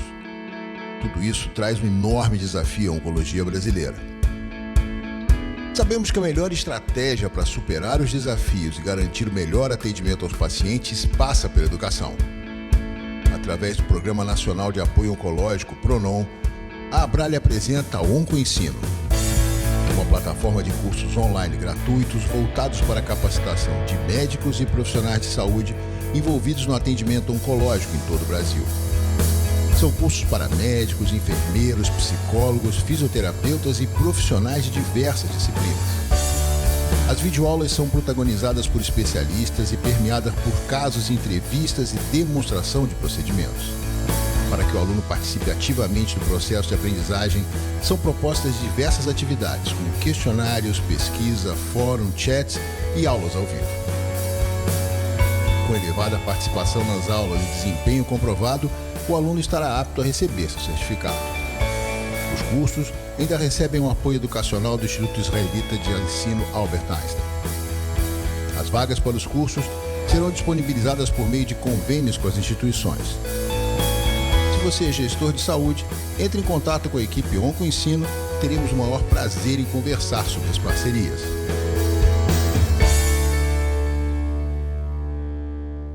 Muito obrigada, é isso. Estão todos convidados a conhecer mais o nosso estande do OncoEnsino. E se a gente puder ajudar a vocês a participarem de alguma forma, é um prazer. Obrigada.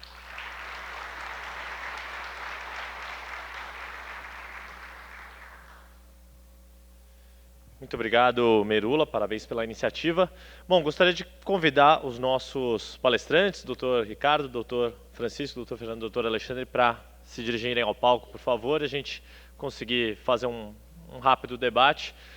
Espero que todo mundo... Imagino que as pessoas já estão começando a ficar com fome, mas prometo que a gente não demora muito para liberar vocês. Eu vou tomar um lugar aqui.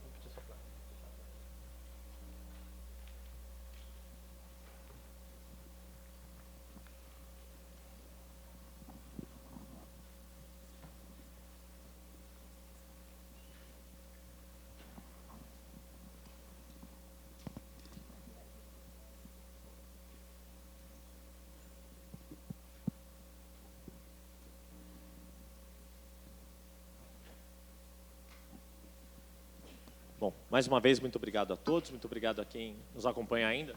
Oi, vocês estão me ouvindo? Agora sim.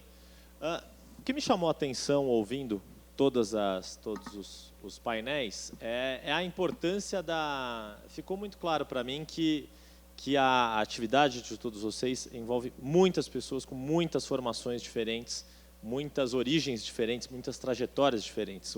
São muitos profissionais desempenhando cada um a sua atividade tanto na transmissão do conhecimento e, no fim das contas, na atuação profissional, no atendimento. Eu queria ouvir um pouco de vocês, e eu estou pegando carona, confesso, aqui na pergunta da Olívia, ela tinha dirigido ao Dr. Ricardo Marques, essa questão da multidisciplinaridade. Mas eu queria ouvir de todos vocês o quanto cursos de EAD, para a gente focar no nosso tema do ensino à distância, já tem essa peculiaridade da distância. E aí, como fazer essa integração entre as diversas carreiras profissionais que atuam na saúde? O tamanho desse desafio, acho que a trajetória de cada um de vocês pode contribuir um pouco para esse desafio de conectar todo mundo que atua ali na ponta no atendimento. Vamos começar daqui para lá, por favor?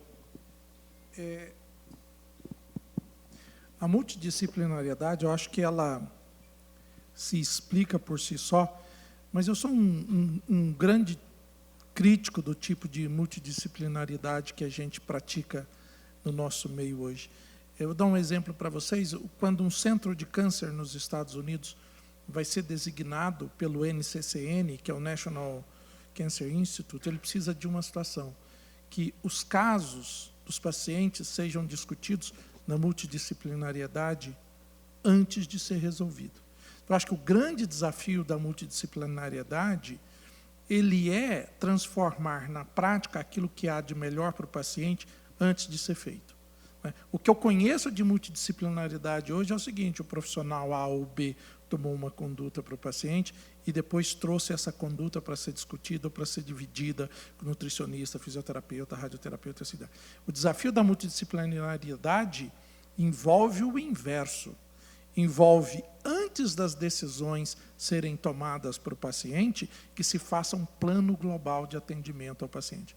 Quando nós tivemos o depoimento do colega a respeito do que ele passou com a esposa em câncer de pâncreas, a gente vê como falhou a multidisciplinariedade. Porque, na realidade, ele foi ao médico, recebeu o diagnóstico e iniciou um tratamento. Numa multidisciplinariedade de verdade, a situação por ele descrita, um conjunto de pessoas deveriam ter decidido qual é a melhor forma de abordar aquele paciente.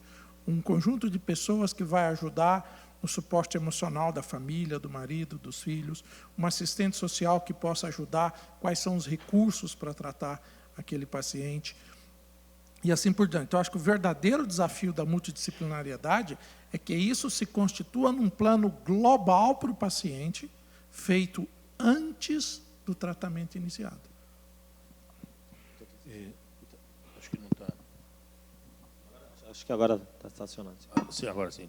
Então, no nosso caso da estratégia de saúde da família, multidisciplinaridade é nosso nome do meio, né? A gente, a equipe, ela tem vários profissionais. Nós temos uma novidade que em muitos países não existe. Quando os colegas de Cuba chegaram no Mais Médicos, eles se surpreenderam positivamente com isso, que é a figura do agente comunitário de saúde, que é um profissional não técnico, mas o expertise dele é que ele vive na comunidade. Ele é o elo com essa comunidade. Ele está lá e ele é um agente de promoção de saúde e um elo de comunicação da equipe técnica com a comunidade. A equipe técnica também vai à comunidade. A gente faz a visita domiciliar, fazemos ações na comunidade, em grupos dentro da comunidade, quer dizer, e a gente trabalha muito entre vários profissionais. Na educação à distância, por exemplo, no nosso curso do NASUS, as equipes são, as classes, vamos chamar assim, né, os alunos, eles são todos misturados. Nós temos alunos médicos, enfermeiros, cirurgiões, dentistas, dentro de uma mesma responsabilidade de um mesmo tutor, que pode ser de uma dessas três profissões também. E aí a gente realmente, uma época a gente pensou, a gente fez uma das ofertas era separado, né? Tutor médico para alunos médicos, tutor enfermeiro e assim por diante, mas a gente viu que isso foi uma experiência que foi melhor a mistura entre todos, né? Então, realmente, e com relação a isso, nós temos na saúde da família, do que o colega falou, o projeto terapêutico singular, o PTS, que é um desafio que a gente tem para as equipes. Quando a gente tem casos mais complexos, a gente tende a reunir, conversar e fazer um projeto terapêutico singular para aquele paciente ou para a sua família, que nós também às vezes atuamos com a família, né? Não só com o paciente específico, mas também entendendo esse paciente inserido na sua família e na sua comunidade. Doutor Alexandre?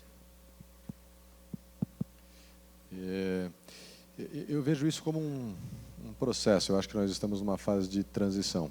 Eu sou formado há 22 anos, isso obviamente na minha vida representa bastante, mas na história da medicina isso é um período muito curto. E eu fui educado em um sistema que era médico-cêntrico, hospitalocêntrico, onde experiência valia mais do que evidência médica, e o paciente era um ser passivo. Então, em 2 décadas, isso hoje não faz mais sentido nenhum. Então, a multidisciplinaridade, ela não está aí porque ela é legal, ela é bonita, mas é porque ela é essencial. Envolver o paciente no seu próprio cuidado, no cuidado dos seus familiares, tem demonstração de que é mais eficiente, é mais efetivo. Nós ouvimos falar, talvez na primeira palestra, sobre medicina como arte, e hoje a gente vê que, assim como a gente encontra no prefácio de um dos livros de clínica médica, do Cécio, Medicina como Arte, Medicina como Ciência, a gente precisa do componente humano, e talvez aí seja a arte, mas o componente científico é essencial, e a gente fala muito de educação aqui hoje. Eu acho que a gente está num caminho inexorável, que não tem volta, nós não chegamos lá ainda. É verdade que a multidisciplinaridade muitas vezes tem de ser forçada, mas eu acho que a gente andou bastante e está andando a passos largos na direção certa. Não é fácil, não é natural, a gente mexe com a zona de conforto de muita gente. No começo dá mais trabalho, leva mais tempo, mas uma vez que a gente encontra esse ponto adequado, esse ponto de encontro de todas as partes, funciona muito melhor, e aí não tem como voltar atrás. Merula? Eu concordo com a multidisciplinaridade no momento do diagnóstico, e tem um modelo bem interessante no hospital onde eu faço tratamento, que justamente é no diagnóstico ter 3 ou 4 especialistas de diferentes áreas para resolverem juntos um plano de atendimento. Acho que esse modelo é um modelo bem interessante, e mais do que multidisciplinaridade, a interdisciplinaridade. Porque dentro da cadeira médica, por exemplo, você vai precisar talvez de um cardiologista, de um pneumo, além do oncologista. Então, essa colaboração também entre as múltiplas disciplinas, para um paciente de câncer que tem uma situação um pouco mais complexa, também tem que começar a ser fomentada. Então, não só toda aquela equipe de oncologia, do psicólogo, enfermeira, serviço social, etc., estarem atuando em conjunto, mas também colaborar com as diferentes outras disciplinas da medicina. Acho que a gente está caminhando e é um desafio. Doutor Fernando? Eu sou absolutamente favorável à multidisciplinaridade, só que me parece que a multidisciplinaridade é uma estratégia de resposta. Ela é uma boa, uma desejável estratégia de resposta. Só que a multidisciplinaridade precisa ser uma resposta a questões que sejam relevantes. A multidisciplinaridade não cria necessariamente a relevância das questões que precisam ser respondidas. As questões podem ser melhor respondidas pela multidisciplinaridade. Só que é preciso colocar, é preciso pensar, é preciso refletir sobre o que nós queremos perguntar para essa equipe, para que ela possa responder melhor do que fazia um regime de especialidade. Então, eu acho que é também uma tecnologia, a multidisciplinaridade também é uma tecnologia sujeita, no entanto, a relevância das questões a que são a elas colocadas. Tá? Deixa eu colocar mais uma pergunta, e aí vou começar do Dr. Fernando para cá, para a gente rodar, e acho que um tema que vai despertar aí posições, não sei se divergentes, mas diferentes pontos de vista. Vou pegar carona um pouco do que o Dr. Alexandre falou, dessa questão da teleeducação e da telemedicina, da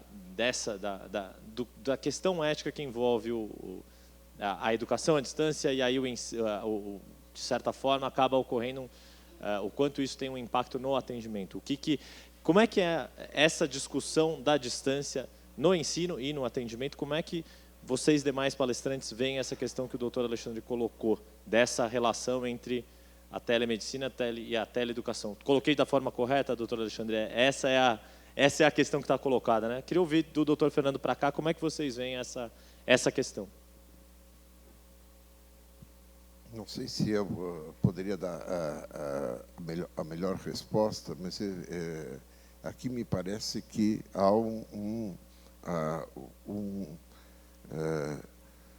uma síntese, há um ajuntamento de atores envolvidos, né, na questão. E essa é a novidade.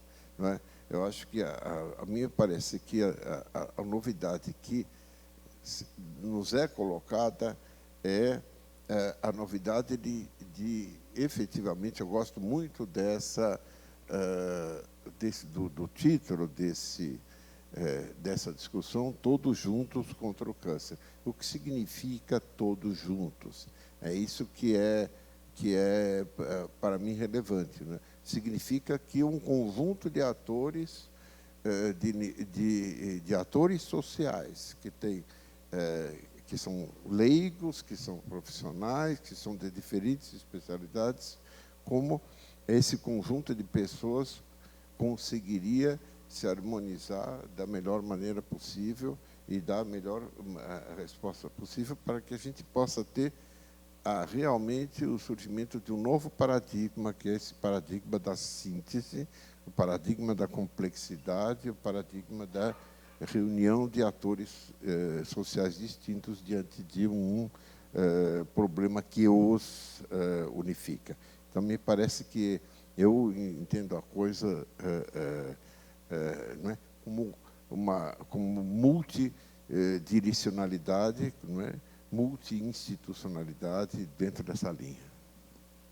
E uma outra questão que cai junto com essa é a questão do acesso, Yuri, porque, a gente vai estar capacitando, a gente vai estar ensinando ou compartilhando o exemplo do que seria o ideal, esse modelo da interdisciplinaridade, da multidisciplinariedade, mas quando a gente está transmitindo essa informação para um hospital que ele não tem essa equipe disponível, ou que ele não tem aquela tecnologia que está se ensinando disponível, começa a encontrar outras barreiras que a gente vai ter que buscar soluções para isso. Então, o que vem antes, o ovo ou a galinha, né? Então, vamos começar a divulgar as informações apropriadas, não nos contentarmos que a gente não tem acesso, então não adianta ensinar, porque o paciente não vai poder ter. Quem sabe, com esse conhecimento gerado, a gente consegue quebrar esses paradigmas, romper as barreiras e lutar junto para que o acesso seja aprimorado. E uma outra questão a partir desse conhecimento gerado também, começar a fomentar que o profissional ele analise mais os dados que ele vai gerar, começar a avaliar melhor os resultados desse tratamento multidisciplinar, para que a gente consiga ter indicadores que sim vale a pena trabalhar em equipe e que para o paciente tem um benefício a médio e longo prazo na sobrevida e na qualidade de vida. Eu acho que todos concordam que nós precisamos educar mais gente e educar melhor. Ao mesmo tempo, nós precisamos cuidar de mais gente e cuidar melhor das pessoas. E acho que é inegável também que tanto a teleeducação quanto a telemedicina são ferramentas úteis para essas duas coisas. O grande medo do educador e de quem vigia a educação é de que, através do ensino à distância, a gente permita que pessoas sejam certificadas, por exemplo, sem ter aprendido devidamente. No caso da medicina, o medo é maior ainda, que nós tenhamos consequências adversas desta relação, porque o médico não está em contato direto com o paciente, a enfermeira, o fisioterapeuta, etc.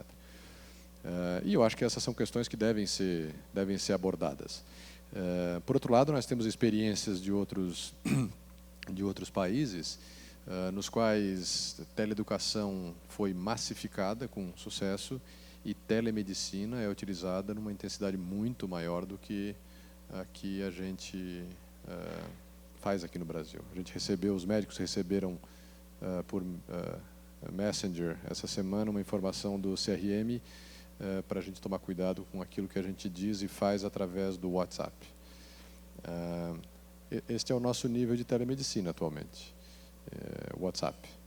Então, se a gente for ver o que é feito na Inglaterra, no Canadá, nos Estados Unidos, a gente vê que o processo anda. E, de novo, eu acho que nós estamos num caminho. Não dá para fazer isso sem segurança, sem que nós nos cobramos das devidas providências, mas eu acho que é inexorável. Vai chegar aqui assim como o Uber chegou. Então, eu acho que a gente tem que se adaptar e usar da melhor forma. Nós vamos atingir mais gente e acho que, se bem controlado, nós vamos fazer melhor. Eu basicamente concordo com o colega que, de alguma forma, a interface telemedicina e telesaúde se tornarão, ou tendem a se tornar praticamente faces de uma mesma moeda, né? Praticamente. Só que eu acho que tem um trajeto aí a ser feito, né? Que envolve uma série de questões, inclusive de para onde essa informação vai, quem terá acesso a essa informação. Esse é um assunto também importante. Às vezes o paciente pede sigilo ou exige sigilo, né? E você colocando numa rede a condição dele, fazendo uma consulta sobre o caso, isso tem que ser muito, muito bem pensado. Mas acho que essas coisas vão sendo construídas. Acho que tem que ter uma postura positiva em relação a isso, e não uma postura de não é possível, não pode. A gente tem que ter uma postura. Agora, a gente vai construindo isso no dia a dia. Da forma muito simples, por exemplo, na atenção básica, a gente já usa, por exemplo, expedientes de, por exemplo, quando você sai para a visita domiciliar, você mantém contato com as outras pessoas da equipe que estão na unidade de saúde para poder conversar sobre algumas situações, para você tentar resolver algumas coisas. Então, você está à distância, você está fora do seu consultório, mas a enfermeira da equipe está na unidade, eu vou numa visita domiciliar, encontro uma situação, e aí eu aviso o enfermeiro para que ele possa, na unidade, ou marcar uma consulta, ou avisar o agente comunitário, ou o contrário. O agente comunitário está na visita, ele avisa a equipe que nasceu uma criança, ou que tal pessoa está internada, isso já vem acontecendo. Agora, acho que isso tem que se acumular experiência com isso, tem que se pensar muito isso, mas acho que é uma tendência inexorável. E, no fim das contas, quer dizer, o problema não é a ferramenta, é quem usa a ferramenta, como sempre. Né? Como sempre, né? A ferramenta em si. Exato. Doutor Ricardo. Eu tenho uma posição muito particular, é o seguinte: eu acho que telemedicina, teleeducação, acho que não existe. O que nós estamos falando é comunicação. O tele são as facilidades tecnológicas para se comunicar. Se você educa mal, você vai fazer telemedicina e teleeducação mal. Então, assim, quando você se refere, eu fico preocupado com a qualidade do cara que assistiu a aula, eu estou preocupado antes com a qualidade do cara que está lá presente naquela faculdade ou informou. Então, educar mal ou bem não tem nada a ver com telemedicina. A gente pode estar presencial e formar médicos muito ruins. E a gente pode estar à distância e formar médicos bons. Então, eu acho que tele é um modo de comunicação. Como, por exemplo, posições simplistas do CRM. Não pode fazer consulta, precisa ver o paciente. Quando que o patologista vê um paciente? Nunca. Ele precisa ser responsável pelo lado que ele dá. Então, na área de câncer, que tem muita dificuldade, o diagnóstico, sou absolutamente favorável com o sistema de telemedicina. O sujeito faz uma lâmina no lugar, está de qualidade, transmite para um patologista referente, melhora o diagnóstico e não passa a ver para o paciente. Os colegas radiologistas já laudam de casa o exame que está feito. Então, a gente precisa ser discursos menos generalistas. O que nós temos que discutir é até onde essa tecnologia pode ir. Será que quem são os responsáveis? No final, toda a telemedicina, toda a telecomunicação vai se dissolver num ato simples, no sujeito que senta na frente do doente para dar as notícias do que ele fez na telemedicina e teleeducação. Não é? E quando esse médico discute com o patologista, com o radiologista, ou que ele liga para outro colega, o outro colega não está vendo o paciente. Mas, no final, nós já fizemos a teleeducação, nós já fizemos a telemedicina, e nós estamos fazendo isso há anos. Quando você pega um caso difícil e liga para o Nelson, que é um grande conhecedor de leucemia, e fala, olha, Nelson, tem um paciente assim, assim, assim, assim, assim, já fiz isso, isso, isso, isso, estou meio perdido. O que você acha que eu poderia fazer diferente para esse paciente? Que o colega médico liga para ele. Há anos vem fazendo isso. E o Nelson dá uma opinião, ele fez uma telemedicina. A seguir, você senta de frente àquele paciente e pesa o que ele ouviu do Nelson, o que ele ouviu do Jackson, o que ele ouviu do Celso, e faz para aquele paciente.